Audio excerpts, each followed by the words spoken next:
Adventure 5. The Adventure of the Priory School. Part 1. We've had some dramatic entrances and exits upon our small stage at Baker Street, but I cannot recollect anything more sudden and startling than the first appearance of Thornycroft Huxtable, M.A., Ph.D., etc.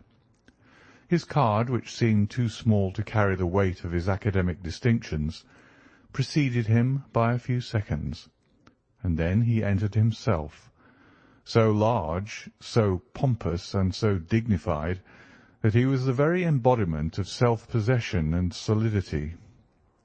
And yet his first action, when the door had closed behind him, was to stagger against the table, whence he slipped down upon the floor, and there was that majestic figure prostrate and insensible upon our bearskin hearth-rug.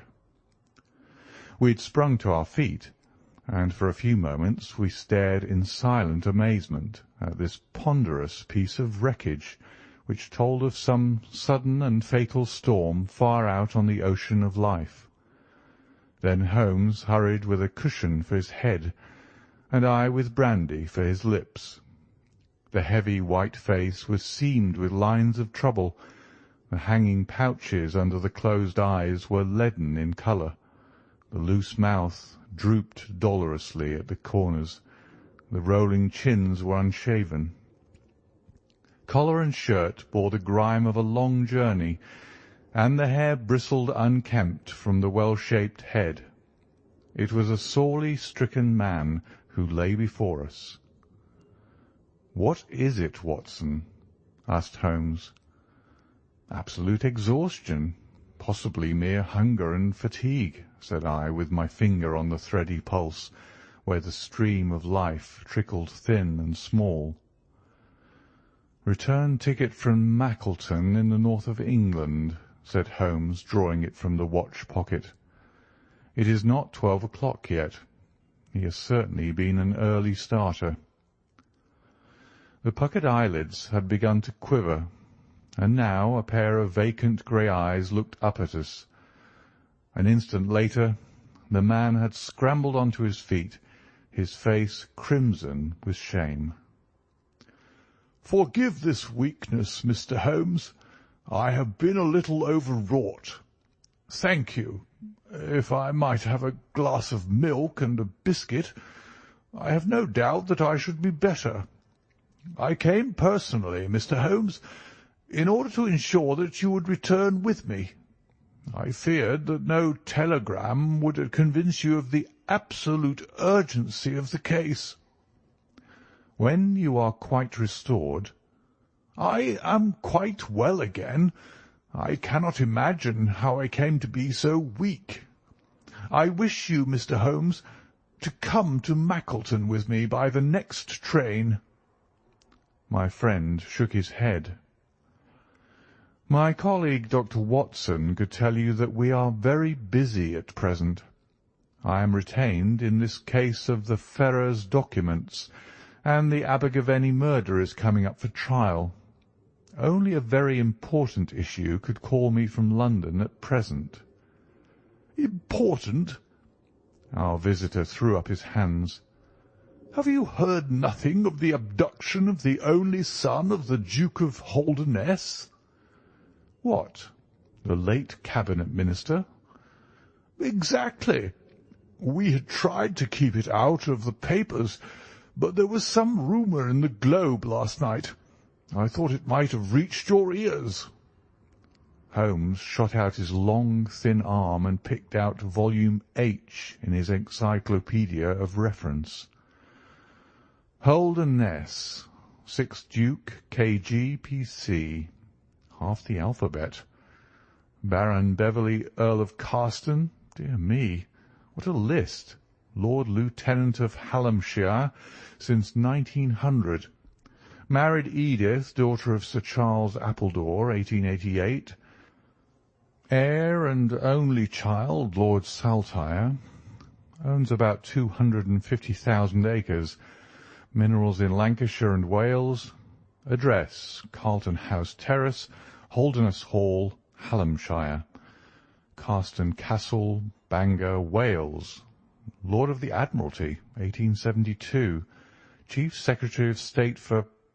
Well, this man is certainly one of the greatest subjects of the Crown. The greatest and perhaps the wealthiest. I am aware, Mr. Holmes, that you take a very high line in professional matters, and that you are prepared to work for the work's sake. I may tell you, however, that His Grace has already intimated that a cheque for £5,000 will be handed over to the person who can tell him where his son is, and another 1,000 to him who can name the man or men who have taken him. It is a princely offer, said Holmes. Watson, I think that we shall accompany Dr. Huxtable back to the north of England. And now, Dr. Huxtable, when you have consumed that milk, you will kindly tell me what has happened, when it happened, how it happened, and finally what Dr. Thornycroft Huxtable of the Priory School near Mackleton has to do with the matter, and why he comes 3 days after an event, the state of your chin gives the date, to ask for my humble services. Our visitor had consumed his milk and biscuits. The light had come back to his eyes and the colour to his cheeks as he set himself with great vigour and lucidity to explain the situation. I must inform you, gentlemen, that the Priory is a preparatory school, of which I am the founder and principal. Huxtable's sidelights on Horace may possibly recall my name to your memories. The Priory is, without exception, the best and most select preparatory school in England. Lord Leverstoke, the Earl of Blackwater, Sir Cathcart Soames, they all have entrusted their sons to me, but I felt that my school had reached its zenith when weeks ago the Duke of Holdernesse sent Mr. James Wilder, his secretary, with intimation that young Lord Saltire, 10 years old, his only son and heir, was about to be committed to my charge. Little did I think that this would be the prelude to the most crushing misfortune of my life. On May 1st the boy arrived, that being the beginning of the summer term. He was a charming youth, and he soon fell into our ways.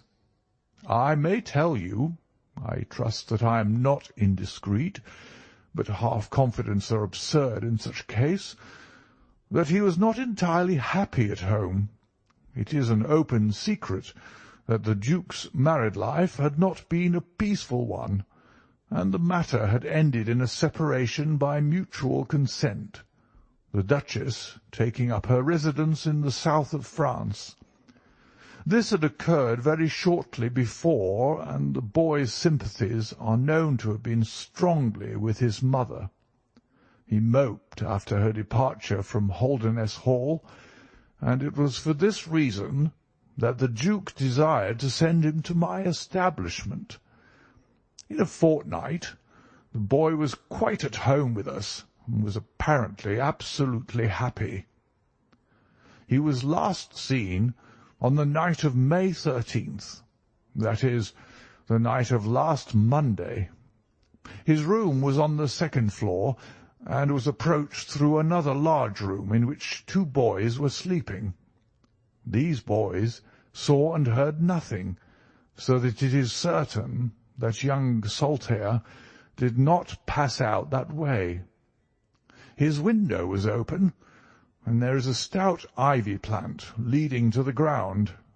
We could trace no footmarks below, but it is sure that this is the only possible exit. His absence was discovered at 7 o'clock on Tuesday morning. His bed had been slept in. He had dressed himself fully before going off in his usual school suit of black Eton jacket and dark grey trousers. There were no signs that anyone had entered the room, and it is quite certain that anything in the nature of cries or a struggle would have been heard, since Caunter, the elder boy in the inner room, is a very light sleeper. When Lord Saltere's disappearance was discovered, I at once called a roll of the whole establishment, boys, masters, and servants. It was then that we ascertained that Lord Saltere had not been alone in his flight. Heidegger, the German master, was missing. His room was on the second floor, at the farther end of the building, facing the same way as Lord Saltere's. His bed had also been slept in, but he had apparently gone away partly dressed, since his shirt and socks were lying on the floor. He had undoubtedly let himself down by the ivy, for we could see the marks of his feet where he had landed on the lawn. His bicycle was kept in a small shed beside his lawn, and it also was gone. He had been with me for 2 years, and came with the best references, but he was a silent, morose man, not very popular either with masters or boys. No trace could be found of the fugitives, and now, on Thursday morning, we are as ignorant as we were on Tuesday. Inquiry was, of course, made at once at Holderness Hall, which is only a few miles away, and we imagine that in some sudden attack of homesickness he had gone back to his father, but nothing had been heard of him. The Duke is greatly agitated, and as to me, you have seen yourselves the state of nervous prostration to which the suspense and the responsibility have reduced me. Mr. Holmes, if ever you put forward your full powers, I implore you to do so now, for never in your life could you have a case which is more worthy of them." Sherlock Holmes had listened with the utmost intentness to the statement of the unhappy schoolmaster. His drawn brows and the deep furrow between them showed that he needed no exhortation to concentrate all his attention upon a problem which, apart from the tremendous interests involved, must appeal so directly to his love of the complex and the unusual. He now drew out his notebook and jotted down 1 or 2 memoranda. "You have been very remiss in not coming to me sooner," said he severely. "You start me on my investigation with a very serious handicap. It is conceivable, for example, that this ivy and this lawn would have yielded nothing to an expert observer." "I am not to blame, Mr. Holmes. His Grace was extremely desirous to avoid all public scandal. He was afraid of his family unhappiness being dragged before the world. He has a deep horror of anything of the kind." "But there has been some official investigation?" "Yes, sir, and it has proved most disappointing. An apparent clue was at once obtained, since a boy and a young man were reported to have been seen leaving a neighbouring station by an early train. Only last night we had news that the couple had been hunted down in Liverpool, and they proved to have no connection whatever with the matter in hand. Then it was that in my despair and disappointment, after a sleepless night, I came straight to you by the early train." "I suppose the local investigation was relaxed while this false clue was being followed up?" "It was entirely dropped." "So that 3 days have been wasted. The affair has been most deplorably handled." "I feel it and admit it." "And yet the problem should be capable of ultimate solution. I shall be very happy to look into it. Have you been able to trace any connection between the missing boy and his German master?" "None at all." Was he in the master's class? No, he never exchanged a word with him so far as I know. That is certainly very singular. Had the boy a bicycle? No. Was any other bicycle missing? No. Is that certain? Quite.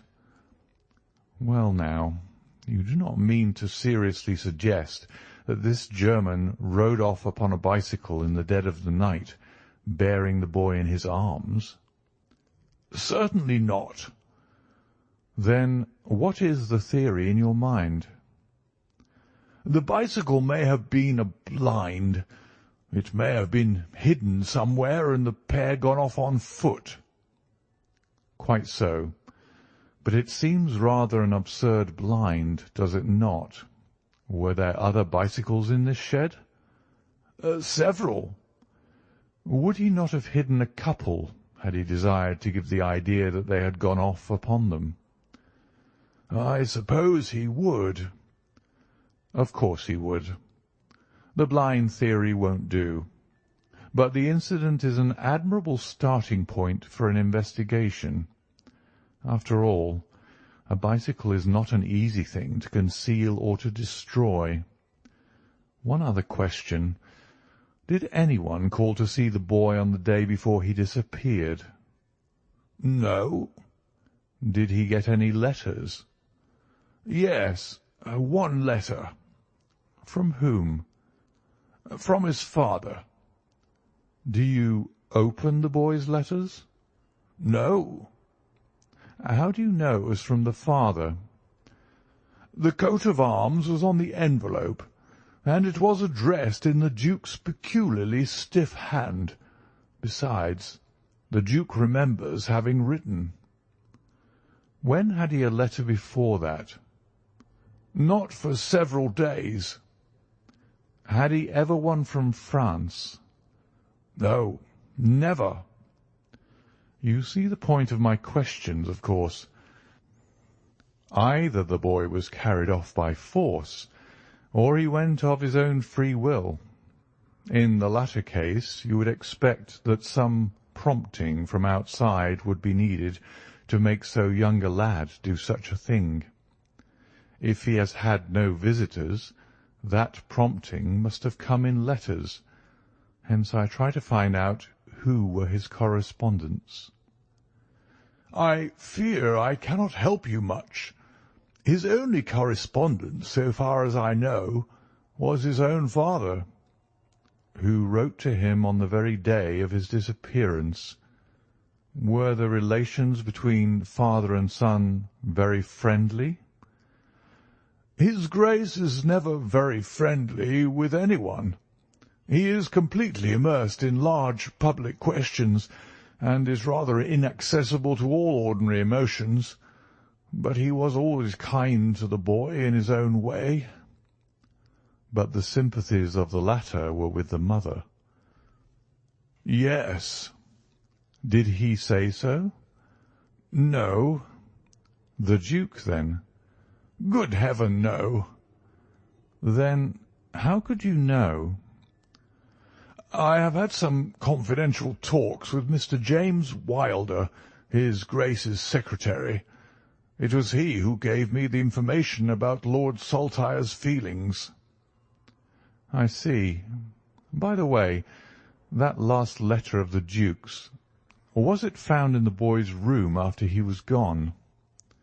No, he had taken it with him.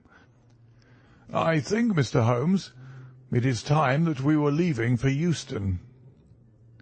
I will order a four-wheeler.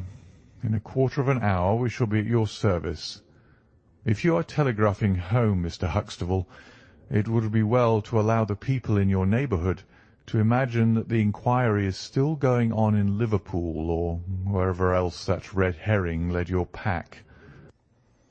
In the meantime, I will do a little quiet work at your own doors, and perhaps the scent is not so cold but that two old hounds like Watson and myself may get a sniff of it.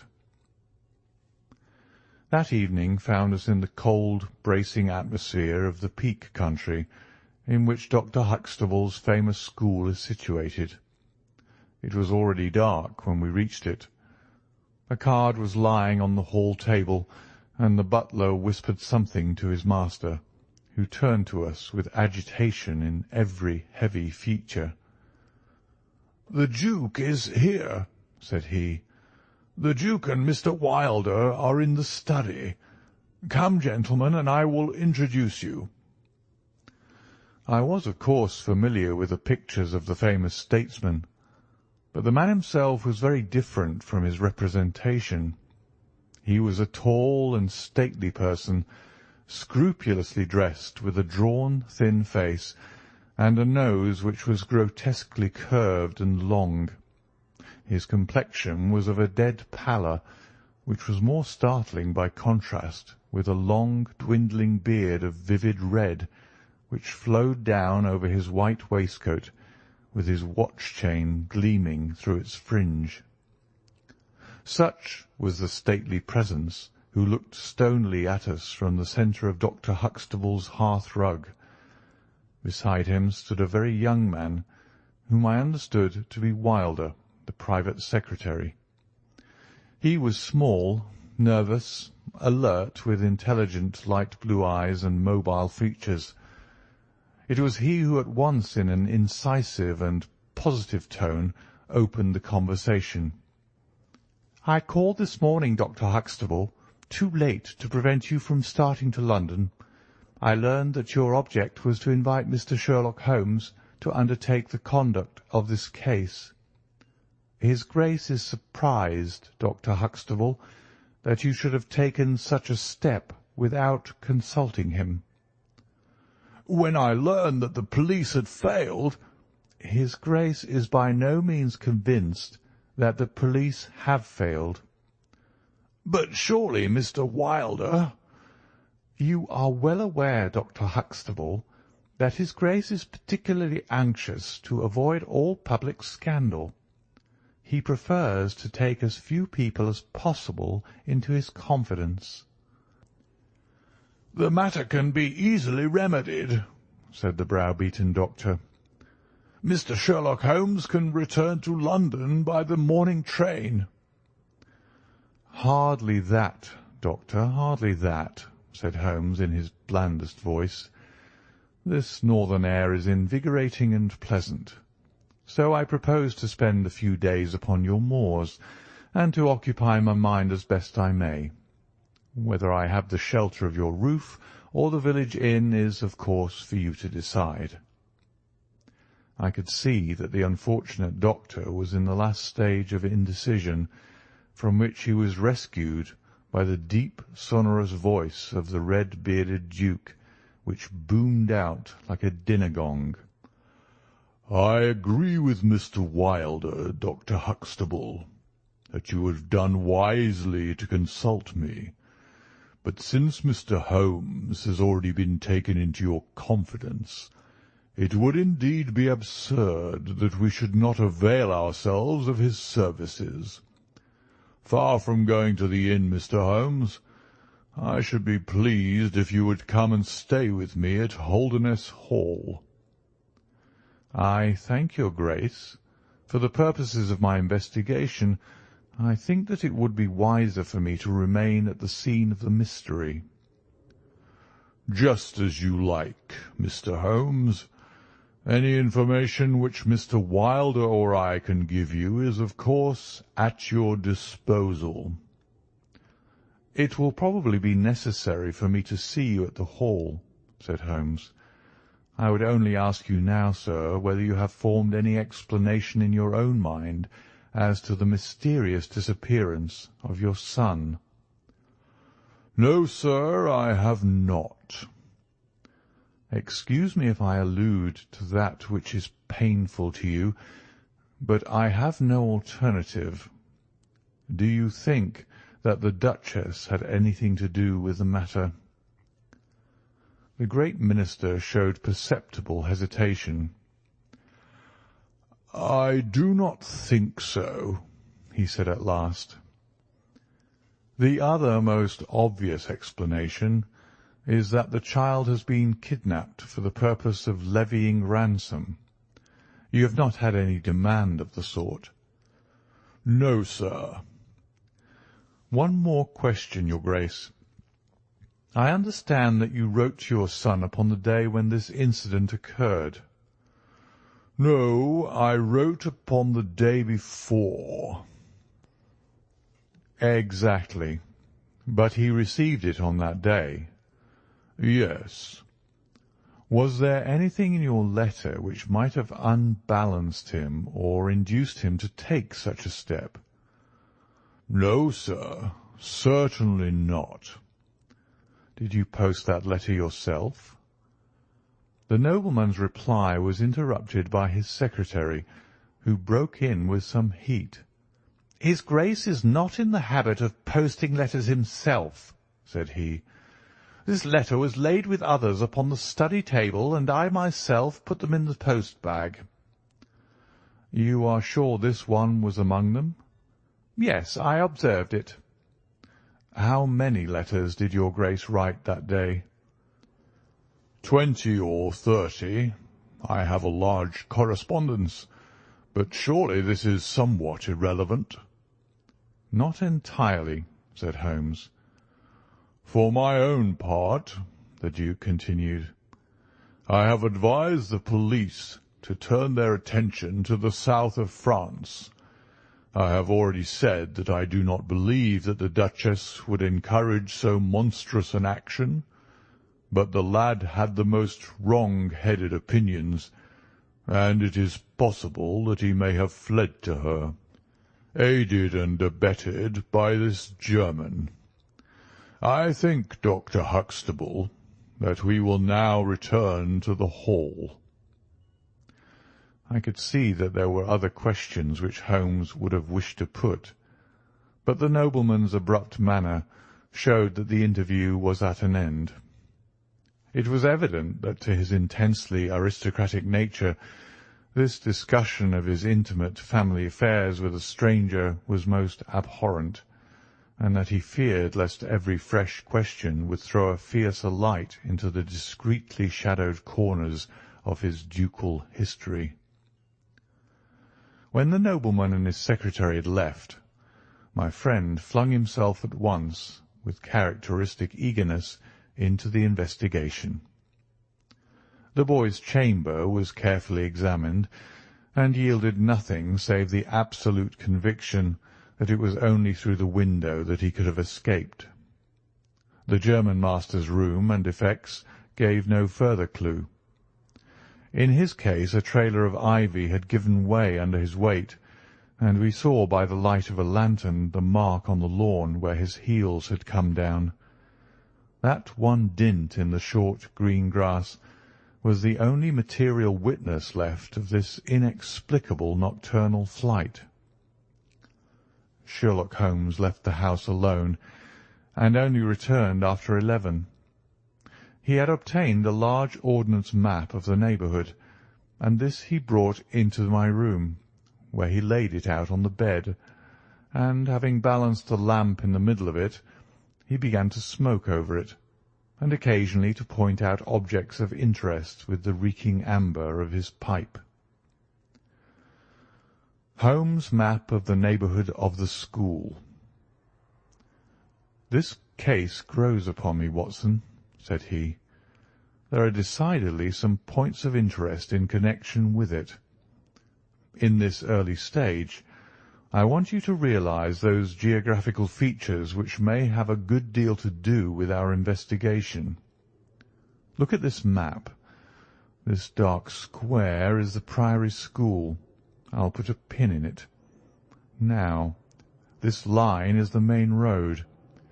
You see that it runs east and west past the school, and you see also that there is no side road for a mile either way.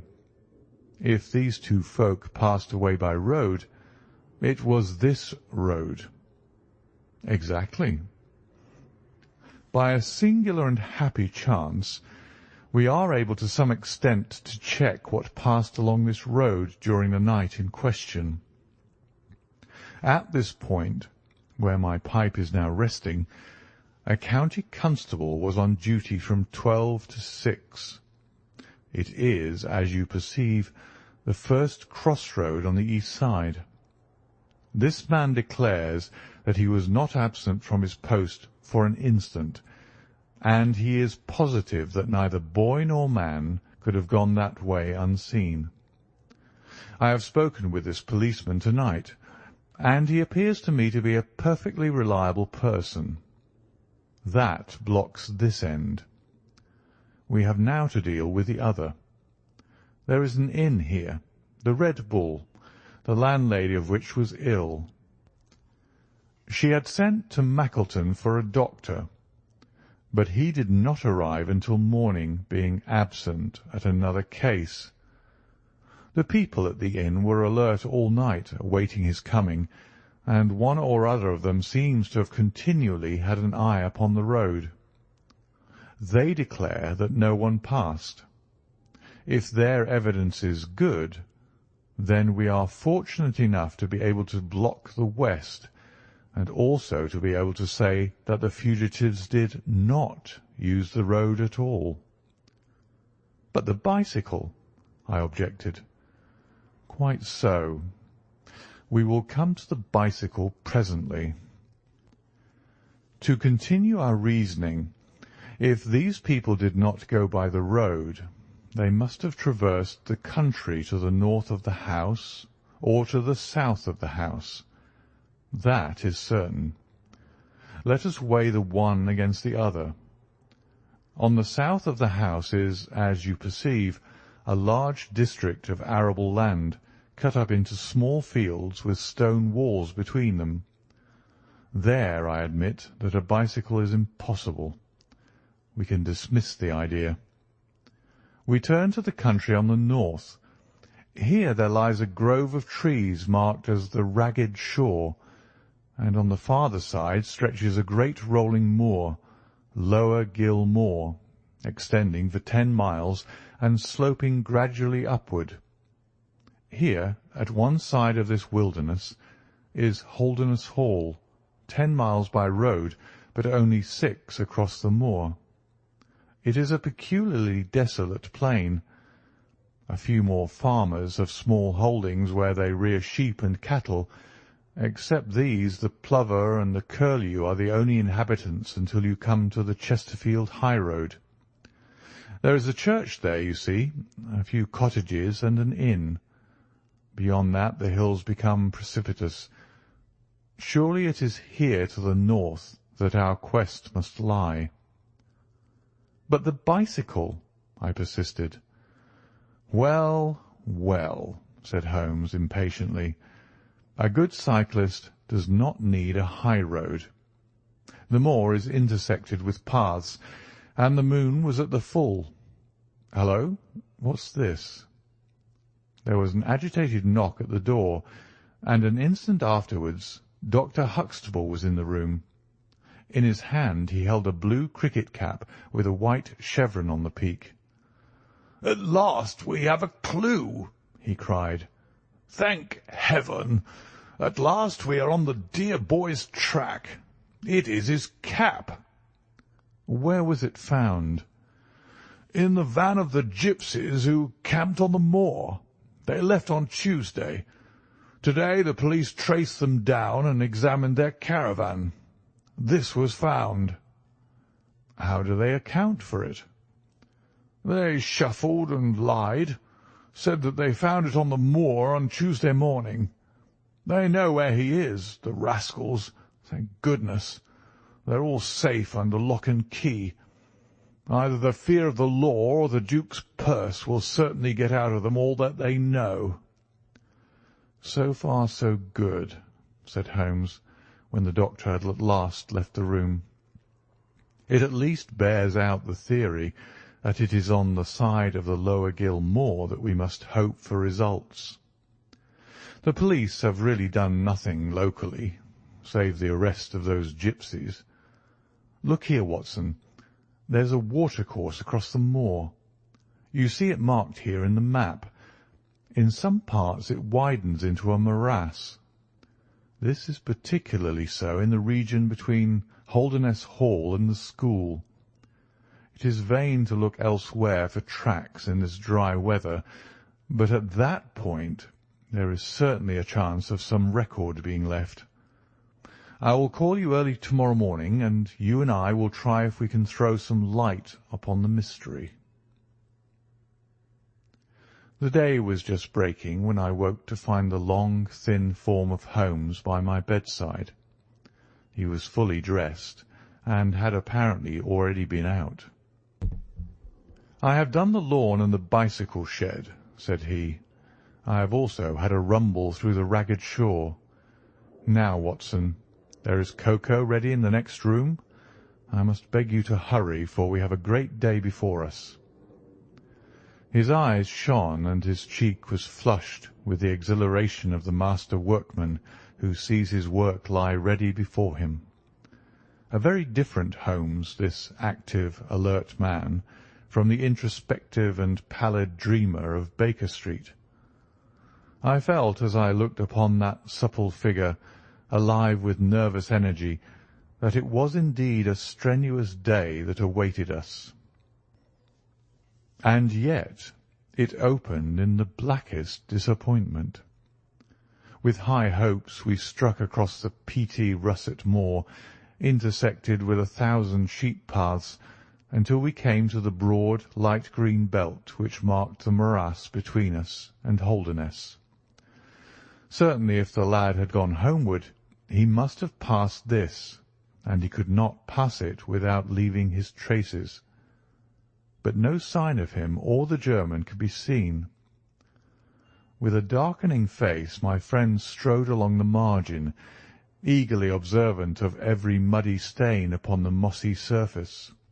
Sheep marks there were in profusion, and at one place, some miles down, cows had left their tracks. Nothing more. "Check number 1, said Holmes, looking gloomily over the rolling expanse of the moor. "There is another morass down yonder, and a narrow neck between— Hullo! Hullo! Hullo! What have we here?" We had come on a small black ribbon of pathway.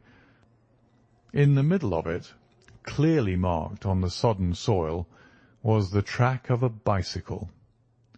"Hurrah!" I cried. "We have it." But Holmes was shaking his head, and his face was puzzled and expectant rather than joyous. "A bicycle, certainly, but not the bicycle," said he. "I am familiar with 42 different impressions left by tyres. This, as you perceive, is a Dunlop, with a patch upon the outer cover.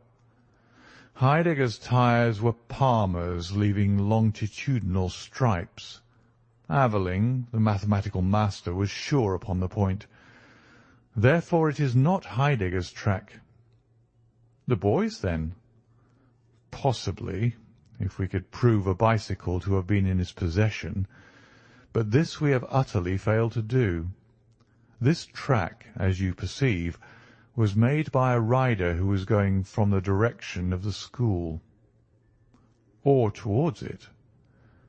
"No, no, my dear Watson. The more deeply sunk impression is, of course, the hind wheel upon which the weight rests. You perceive several places where it has passed across and obliterated the more shallow mark of the front one. It was undoubtedly heading away from the school. It may or may not be connected with our inquiry, but we will follow it backwards before we get any further." We did so, and at the end of a few hundred yards lost the tracks as we emerged from the boggy portion of the moor. Following the path backwards, we picked out another spot where a spring trickled across it. Here, once again, was the mark of the bicycle, though nearly obliterated by the hoofs of cows. After that there was no sign, but the path ran right on into Ragged Shaw, the wood which backed on to the school. From this wood the cycle must have emerged. Holmes sat down on a boulder and rested his chin in his hands. I had smoked 2 cigarettes before he moved. "Well, well," said he at last, "it is of course possible that a cunning man might change the tyres of his bicycle in order to leave the unfamiliar tracks. A criminal who was capable of such a thought is a man whom I should be proud to do business with. We will leave this question undecided and hark back to our morass again, for we have left a good deal unexplored." We continued our systematic survey of the edge of the sodden portion of the moor, and soon our perseverance was gloriously rewarded. Right across the lower part of the bog lay a miry path. Holmes gave a cry of delight as he approached it. An impression like a fine bundle of telegraph wires ran down the centre of it. It was the Palmer tyres. "Here is Herr Heidegger sure enough," cried Holmes exultantly. "My reasoning seems to have been pretty sound, Watson." "I congratulate you." "But we have a long way still to go. Kindly walk clear of the path. Now, let us follow the trail. I fear that it will not lead very far." We found, however, as we advanced, that this portion of the moor is intersected with soft patches, and though we frequently lost sight of the track, we always succeeded in picking it up once more. "Do you observe," said Holmes, "that the rider is now undoubtedly forcing the pace? There can be no doubt of it. Look at this impression, where you get both tyres clear. The one is as deep as the other. That can only mean that the rider is throwing his weight onto the handlebar, as a man does when he is sprinting. By Jove, he's had a fall." There was a broad irregular smudge covering some yards of the track. Then there were a few footmarks, and the tyre reappeared once more. "A side slip," I suggested. Holmes held up a crumpled branch of flowering gorse. To my horror, I perceived that the yellow blossoms were all dabbed with crimson. On the path, too, and among the heather, were dark stains of clotted blood. "Bad," said Holmes. "Bad. Stand clear, Watson. Not an unnecessary footstep. What do I read here? He fell wounded. He stood up. He remounted. He proceeded. But there is no other track. Cattle on this side path. He was surely not gored by a bull. Impossible. But I see no traces of anyone else. We must push on, Watson. Surely with stains as well as the track to guide us, he cannot escape us now." Our search was not a very long one. The tracks of the tyre began to curve fantastically upon the wet and shining path. Suddenly, as I looked ahead, the gleam of metal caught my eye from amid the thick gorse bushes. Out of them we dragged a bicycle, Palmer tyred, one pedal bent, and the whole front of it horribly smeared and slobbered with blood. On the other side of the bushes a shoe was projecting. We ran round, and there lay the unfortunate rider. He was a tall man, full-bearded, with spectacles, one glass of which had been knocked out. The cause of his death was a frightful blow upon the head, which had crushed in part of his skull. That he could have gone on after receiving such an injury said much for the vitality and courage of the man. He wore shoes but no socks, and his open coat disclosed a nightshirt beneath it. It was undoubtedly the German master. Holmes turned the body over reverently and examined it with great attention. He then sat in deep thought for a time, and I could see by his ruffled brow that this grim discovery had not, in his opinion, advanced us much in our inquiry. "It is a little difficult to know what to do, Watson," said he at last. "My own inclinations are to push this inquiry on, for we have already lost so much time that we cannot afford to waste another hour. On the other hand, we are bound to inform the police of the discovery, and to see that this poor fellow's body is looked after. I could take a note back, but I need your company and assistance. Wait a bit. There is a fellow cutting peat up yonder. Bring him over here, and he will guide the police." End of Part 1 of The Adventure of the Priory School.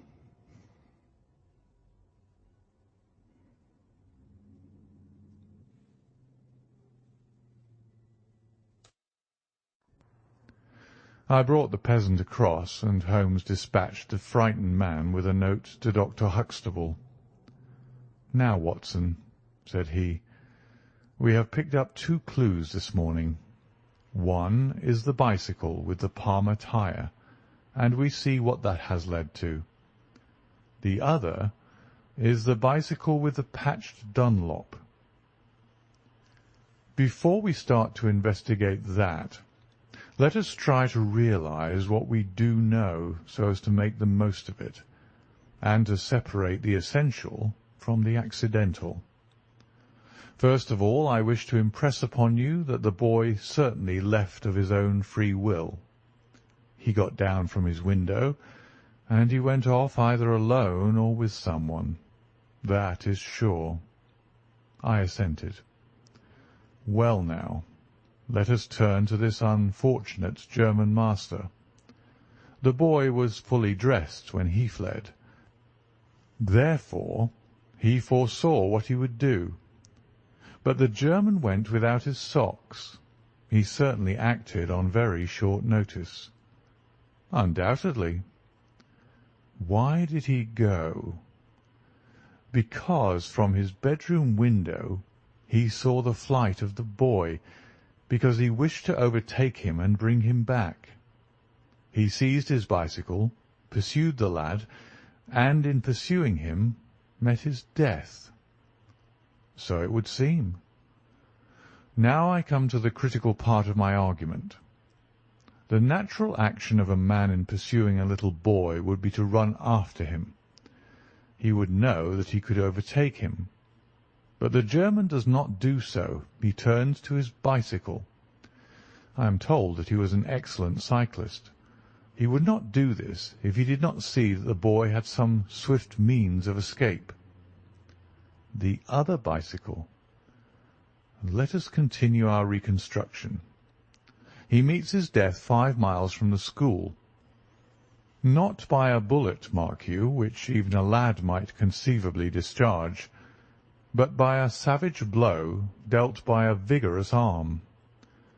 The lad, then, had a companion in his flight, and the flight was a swift one, since it took 5 miles before an expert cyclist could overtake them. Yet we survey the ground round the scene of the tragedy. What do we find? A few cattle tracks, nothing more. I took a wide sweep round, and there is no path within 50 yards.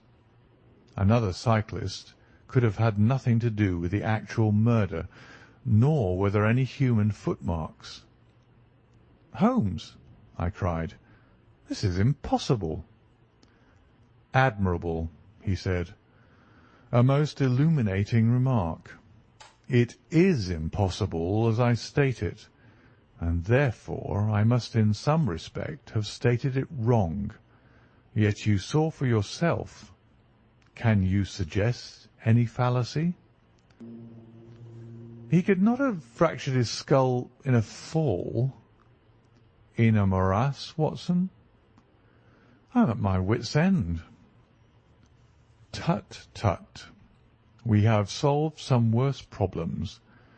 At least we have plenty of material, if we can only use it. Come, then, and having exhausted the Palmer, let us see what the Dunlop with the patched cover has to offer us. We picked up the track and followed it onward for some distance, but soon the moor rose into a long, heather-tufted curve, and we left the watercourse behind us. No further help from tracks could be hoped for. At the spot where we saw the last of the Dunlop tire, it might equally have led to Holderness Hall, the stately towers of which rose some miles to our left, or to a low grey village which lay in front of us and marked the position of the Chesterfield high-road. As we approached the forbidding and squalid inn, with the sign of a gamecock above the door, Holmes gave a sudden groan and clutched me by the shoulder to save himself from falling. He had had one of those violent strains of the ankle which leave a man helpless. With difficulty he limped up to the door, where a squat, dark, elderly man was smoking a black clay pipe. "How are you, Mr. Reuben Hayes?" said Holmes. "Who are you, and how do you get my name so pat?" the countryman answered, with a suspicious flash of a pair of cunning eyes. "Well, it's printed on the board above your head. It's easy to see a man who is master of his own house. I suppose you haven't such a thing as a carriage in your stables?" "No, I have not." "I can hardly put my foot to the ground." "Don't put it to the ground." "But I can't walk." "Well, then, hop." Mr. Reuben Hayes' manner was far from gracious, but Holmes took it with admirable good humour. "Look here, my man," said he, "this is really rather an awkward fix for me. I don't mind how I get on." "Neither do I," said the morose landlord. "The matter is very important. I would offer you a sovereign for the use of a bicycle." The landlord pricked up his ears. "Where do you want to go?"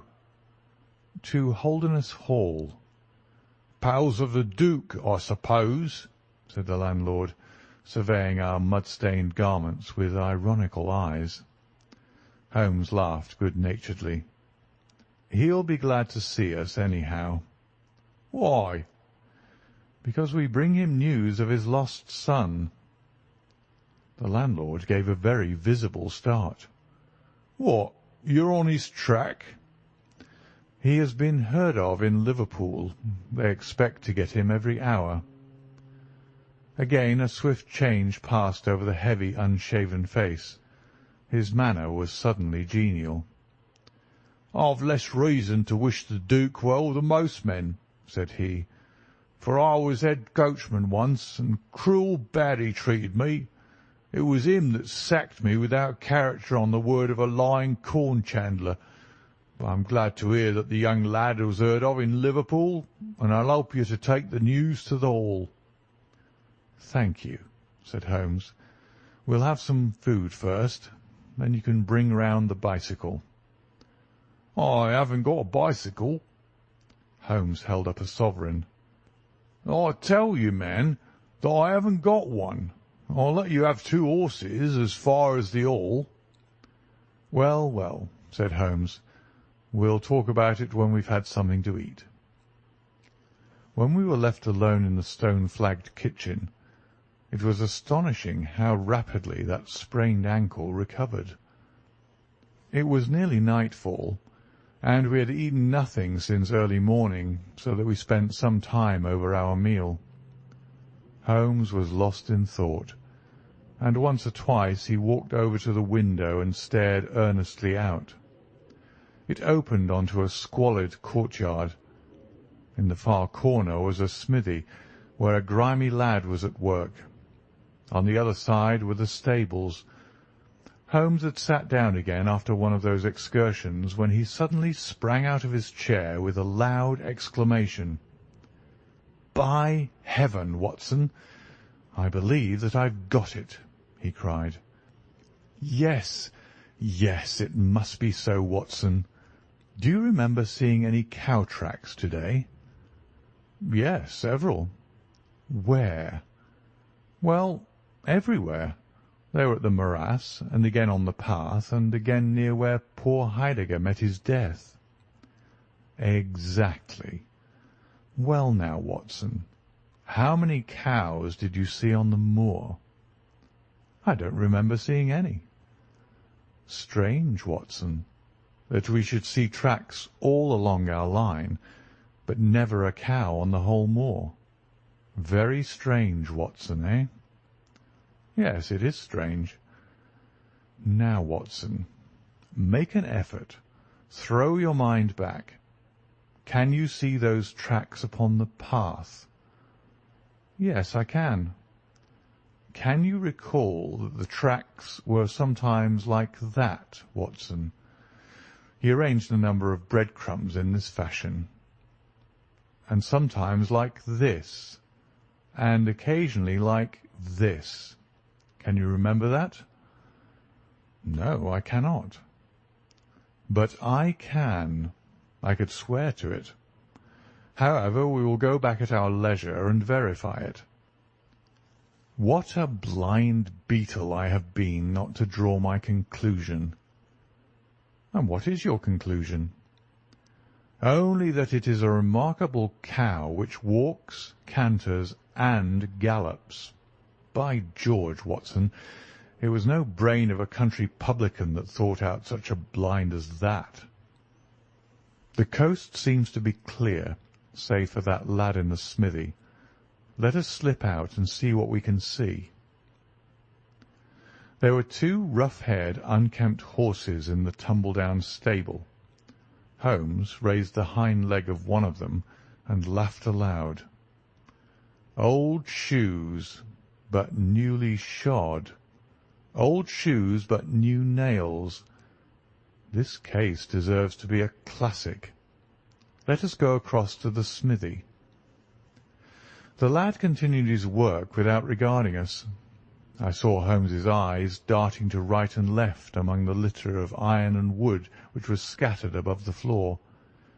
Suddenly, however, we heard a step behind us, and there was the landlord, his heavy eyebrows drawn over his savage eyes, his swarthy features convulsed with passion. He held a short, metal-headed stick in his hand, and he advanced in so menacing a fashion that I was right glad to feel the revolver in my pocket. "You infernal spies!" the man cried. "What are you doing here?" "Why, Mr. Reuben Hayes," said Holmes coolly, "one might think that you were afraid of our finding something out." The man mastered himself with a violent effort, and his grim mouth loosened into a false laugh, which was more menacing than his frown. "You're welcome to all you can find out in my smithy," said he. "But look here, mister, I don't care for folk poking about my place without my leave, so the sooner you pay your score and get out of this, the better I shall be pleased." "All right, Mr. Hayes, no harm meant," said Holmes. "We have been having a look at your horses, but I think I'll walk after all. It's not far, I believe." "Not more than 2 miles to the Allgates. That's the road to the left." He watched us with sullen eyes until we had left his premises. We did not go very far along the road, for Holmes stopped the instant that the curve hid us from the landlord's view. "We were warm, as the children say at that inn," said he. "I seem to grow colder every step that I take away from it. No, no, I can't possibly leave it." "I'm convinced," said I, "that this Reuben Hayes knows all about it. A more self-evident villain I never saw." "Oh, he impressed you in that way, did he? There are the horses. There is the smithy.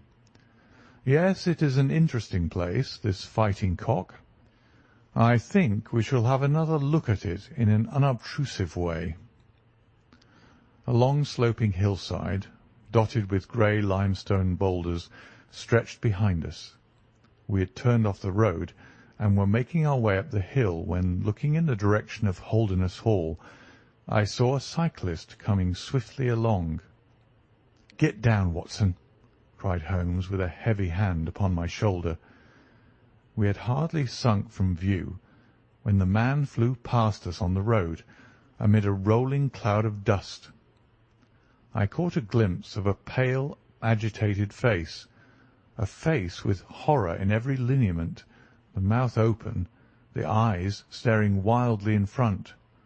It was like some strange caricature of the dapper James Wilder whom we had seen the night before. "The Duke's secretary!" cried Holmes. "Come, Watson, let us see what he does." We scrambled from rock to rock until in a few moments we had made our way to a point from which we could see the front door of the inn. Wilder's bicycle was leaning against the wall beside it. No one was moving about the house, nor could we catch a glimpse of any faces at the windows. Slowly the twilight crept down as the sun sank behind the high towers of Holderness Hall.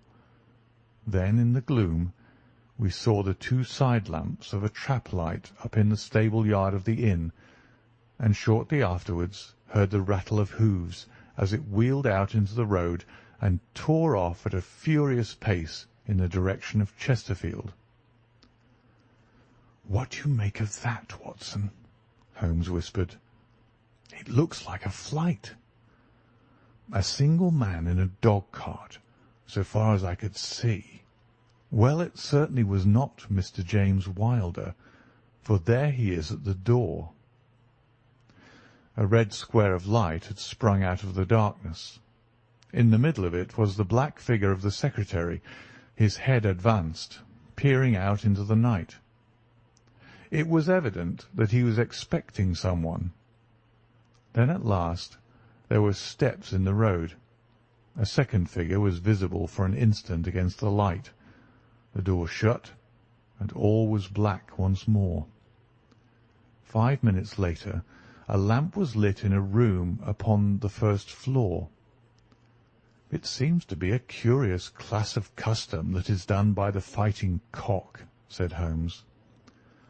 "The bar is on the other side." "Quite so. These are what one may call the private guests. Now, what in the world is Mr. James Wilder doing in that den at this hour of night, and who is the companion who comes to meet him there?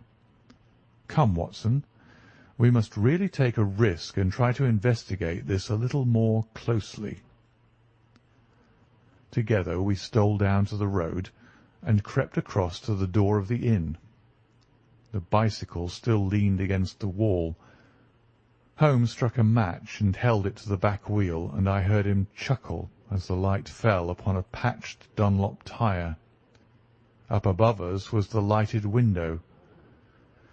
"I must have a peep through that, Watson. If you bend your back and support yourself upon the wall, I think that I can manage." An instant later his feet were on my shoulders, but he was hardly up before he was down again. "Come, my friend," said he, "our day's work has been quite long enough. I think that we have gathered all that we can. It's a long walk to the school, and the sooner we get started, the better." He hardly opened his lips during that weary trudge across the moor, nor would he enter the school when he reached it, but went on to Mackleton Station, whence he could send some telegrams. Late at night I heard him consoling Dr. Huxtable, prostrated by the tragedy of his master's death, and later still he entered my room as alert and vigorous as he had been when he started in the morning. "All goes well, my friend," said he. "I promise that before to-morrow evening we shall have reached the solution of the mystery." At 11 o'clock next morning my friend and I were walking up the famous yew avenue of Holderness Hall. We were ushered through the magnificent Elizabethan doorway and into his Grace's study, where we found Mr. James Wilder, demure and courtly, but with some trace of that wild terror of the night before still lurking in his furtive eyes and in his twitching features. "You have come to see his Grace. I am sorry, but the fact is that the Duke is far from well. He's been very much upset by the tragic news. We received a telegram from Dr. Huxtable yesterday afternoon which told us of your discovery." "I must see the Duke, Mr. Wilder." "But he is in his room." "Then I must go to his room." "I believe he's in his bed." "I will see him there." Holmes's cold and inexorable manner showed the secretary that it was useless to argue with him. "Very good, Mr. Holmes. I will tell him that you're here." After an hour's delay, the great nobleman appeared. His face was more cadaverous than ever. His shoulders had rounded, and he seemed to me to be an altogether older man than he had been the morning before. He greeted us with a stately courtesy, and seated himself at his desk, his red beard streaming down on the table. "Well, Mr. Holmes," said he. But my friend's eyes were fixed upon the secretary, who stood by his master's chair. "I think, your Grace, that I could speak more freely in Mr. Wilder's absence." The man turned a shade paler and cast a malignant glance at Holmes. "If your Grace wishes—" "Yes, yes, you had better go. Now, Mr. Holmes, what have you to say?" My friend waited until the door had closed behind the retreating secretary. "The fact is, your Grace," said he, "that my colleague, Dr. Watson, and myself had an assurance from Dr. Huxtable that a reward had been offered in this case. I should like to have this confirmed from your own lips." "Certainly, Mr. Holmes." "It amounted, if I am correctly informed, to £5,000 to anyone who will tell you where your son is." "Exactly." "And another 1,000 to the man who will name the person or persons who keep him in custody." "Exactly." "Under the latter heading is included, no doubt, not only those who may have taken him away, but also those who conspire to keep him in his present position." "Yes, yes," cried the Duke impatiently. "If you do your work well, Mr. Sherlock Holmes, you will have no reason to complain of niggardly treatment." My friend rubbed his thin hands together with an appearance of avidity which was a surprise to me, who knew his frugal tastes. "I fancy that I see your Grace's cheque-book upon the table," said he. "I should be glad if you would make me out a cheque for £6,000. It would be as well, perhaps, for you to cross it. The Capital and Counties Bank, Oxford Street branch, are my agents." His Grace sat very stern and upright in his chair, and looked stonily at my friend. "Is this a joke, Mr. Holmes? It is hardly a subject for pleasantry." "Not at all, your Grace. I was never more earnest in my life." "What do you mean, then?" "I mean that I have earned the reward. I know where your son is, and I know some, at least, of those who are holding him." The Duke's beard had turned more aggressively red than ever against his ghastly white face. "Where is he?" "He is, or was last night, at the Fighting Cock Inn, about 2 miles from your park gate." The Duke fell back in his chair. "And whom do you accuse?" Sherlock Holmes's answer was an astounding one. He stepped swiftly forward and touched the Duke upon the shoulder. "I accuse you," said he. "And now, your Grace, I'll trouble you for that cheque." Never shall I forget the Duke's appearance as he sprang up and clawed with his hands like one who is sinking into an abyss. Then, with an extraordinary effort of aristocratic self-command, he sat down and sank his face in his hands. It was some minutes before he spoke. "How much do you know?" he asked at last, without raising his head. "I saw you together last night." "Does anyone else besides your friend know?" "I have spoken to no one." The Duke took a pen in his quivering fingers and opened his cheque-book. "I shall be as good as my word, Mr. Holmes. I am about to write your cheque. However unwelcome the information which you have gained may be to me, when the offer was first made, I little thought the turn which events might take. But you and your friend are men of discretion, Mr. Holmes." "I hardly understand your Grace." "I must put it plainly, Mr. Holmes. If only you two know of this incident, there is no reason why it should go any farther. I think £12,000 is the sum that I owe you, is it not?" But Holmes smiled and shook his head. "I fear, your Grace, that matters can hardly be arranged so easily. There is the death of this schoolmaster to be accounted for." "But James knew nothing of that. You cannot hold him responsible for that. It was the work of this brutal ruffian whom he had the misfortune to employ." "I must take the view, your Grace, that when a man embarks upon a crime, he is morally guilty of any other crime which may spring from it." "Morally, Mr. Holmes, no doubt you are right, but surely not in the eyes of the law. A man cannot be condemned for a murder at which he was not present, and which he loathes and abhors as much as you do. The instant that he heard of it he made a complete confession to me, so filled was he with horror and remorse. He lost not an hour in breaking entirely with the murderer. Oh, Mr. Holmes, you must save him. You must save him. I tell you that you must save him."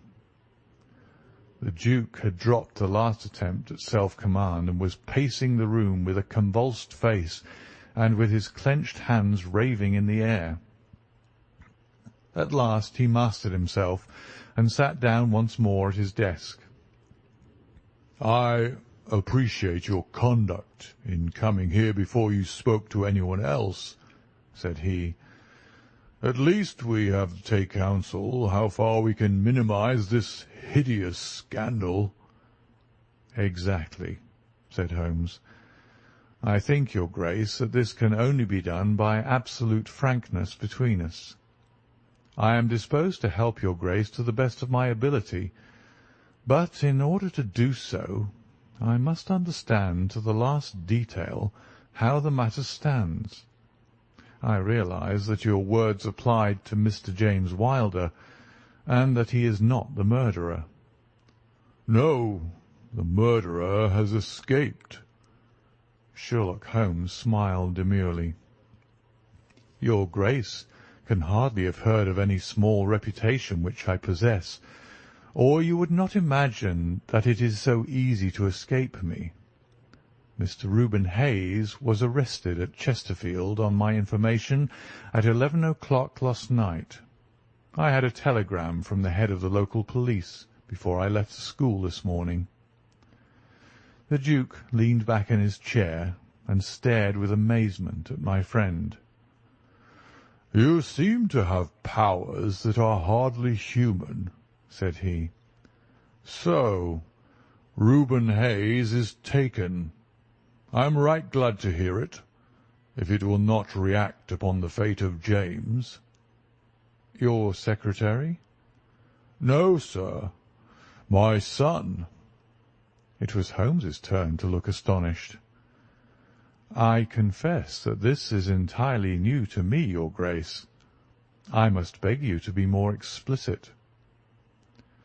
I will conceal nothing from you.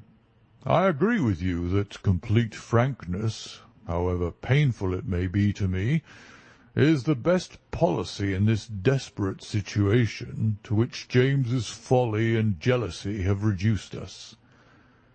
When I was a very young man, Mr. Holmes, I loved with such a love as comes only once in a lifetime.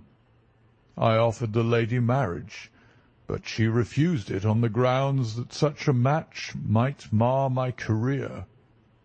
Had she lived, I would certainly never have married anyone else. She died and left this one child whom for her sake I have cherished and cared for. I could not acknowledge the paternity to the world, but I gave him the best of educations, and since he came to manhood, I have kept him near my person. He surmised my secret, and was presumed ever since upon the claim which he has upon me, and upon his power of provoking a scandal which would be abhorrent to me. His presence had something to do with the unhappy issue of my marriage. Above all, he hated my young legitimate heir from the first, with a persistent hatred. You may well ask me why, under these circumstances, I still kept James under my roof. I answer that it was because I could see his mother's face in his, and that for her dear sake there was no end to my long suffering. All her pretty ways, too. There was not one of them which he could not suggest and bring back to my memory. I could not send him away, but I feared so much lest he should do Arthur, that is, Lord Saltire, a mischief, that I dispatched him for safety to Dr. Huxtable's school. James came into contact with this fellow Hayes, because the man was a tenant of mine, and James acted as agent. The fellow was a rascal from the beginning, but in some extraordinary way James became intimate with him. He had always a taste for low company. When James determined to kidnap Lord Saltire, it was of this man's service that he availed himself. You remember that I wrote to Arthur upon that last day? Well, James opened the letter and inserted a note asking Arthur to meet him in a little wood called the Ragged Shaw, which is near to the school. He used the Duchess's name, and in that way got the boy to come. That evening James bicycled over.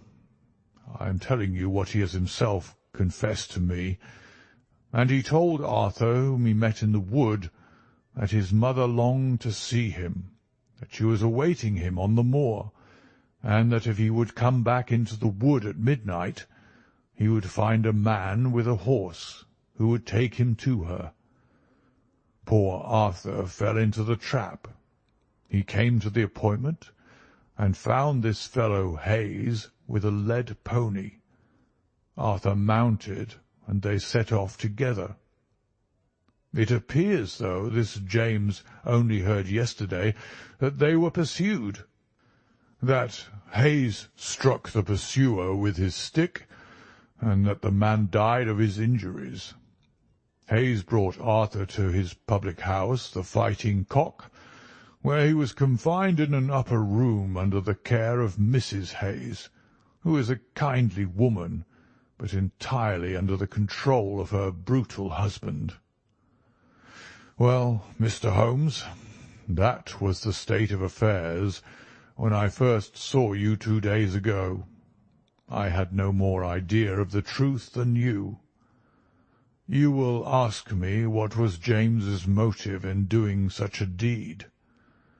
I answer that there was a great deal which was unreasoning and fanatical in the hatred which he bore my heir. In his view, he should himself have been heir of all my estates, and he deeply resented those social laws which made it impossible. At the same time, he had a definite motive also. He was eager that I should break the entail, and he was of opinion that it lay in my power to do so. He intended to make a bargain with me, to restore Arthur if I would break the entail, and so make it possible for the estate to be left to him by will. He knew well that I should never willingly invoke the aid of the police against him. I say that he would have proposed such a bargain to me, but he did not actually do so, for events moved too quickly for him, and he had no time to put his plans into practice. What brought all this wicked scheme to wreck was your discovery of this man Heidegger's dead body. James was seized with horror at the news. It came to us yesterday as we sat together in this study. Dr. Huxtable had sent a telegram. James was so overwhelmed with grief and agitation that my suspicions, which had never been entirely absent, rose instantly to a certainty, and I taxed him with the deed. He made a complete voluntary confession. Then he implored me to keep his secret for 3 days longer, so as to give his wretched accomplice a chance of saving his guilty life.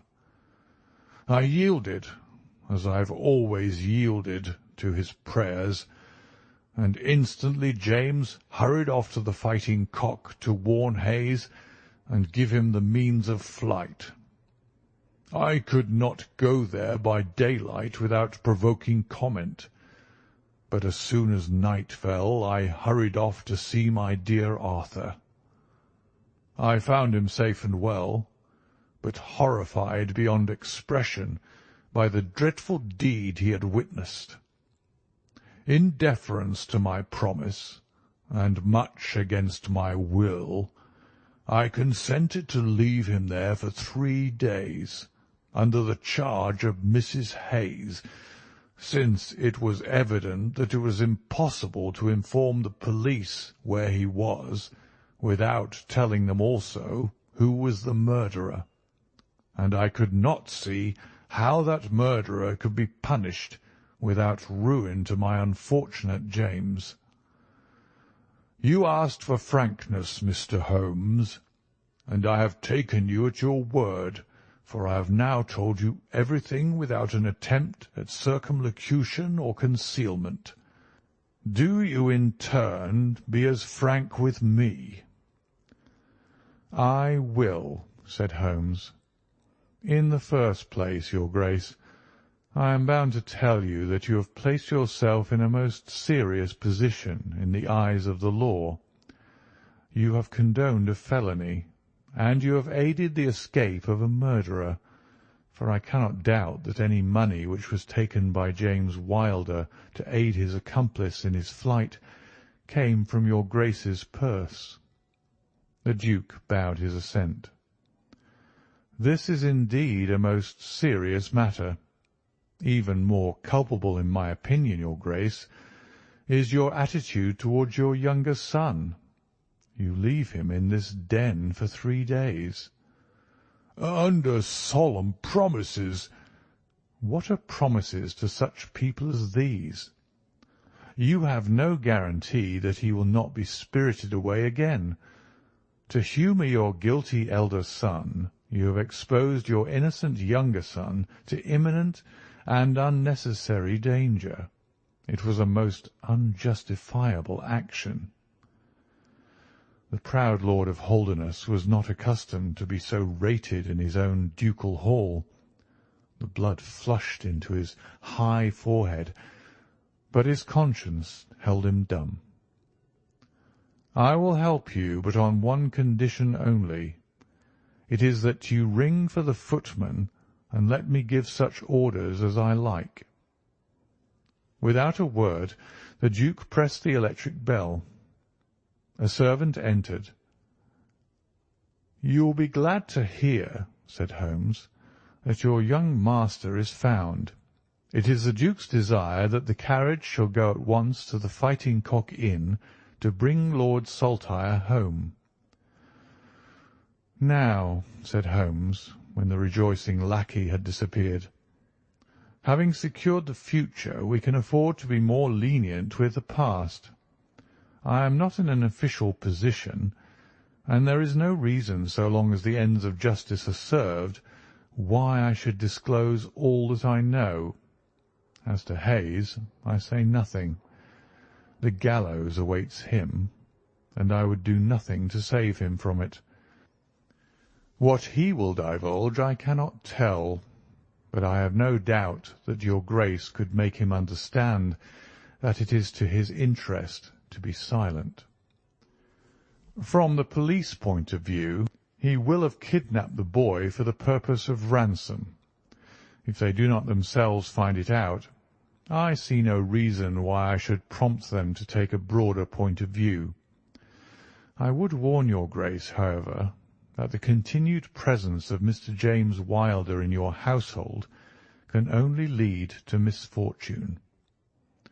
"I understand that, Mr. Holmes, and it is already settled that he shall leave me for ever, and go to seek his fortune in Australia." "In that case, your Grace, since you have yourself stated that any unhappiness in your married life was caused by his presence, I would suggest that you make such amends as you can to the Duchess, and that you try to resume those relations which have been so unhappily interrupted."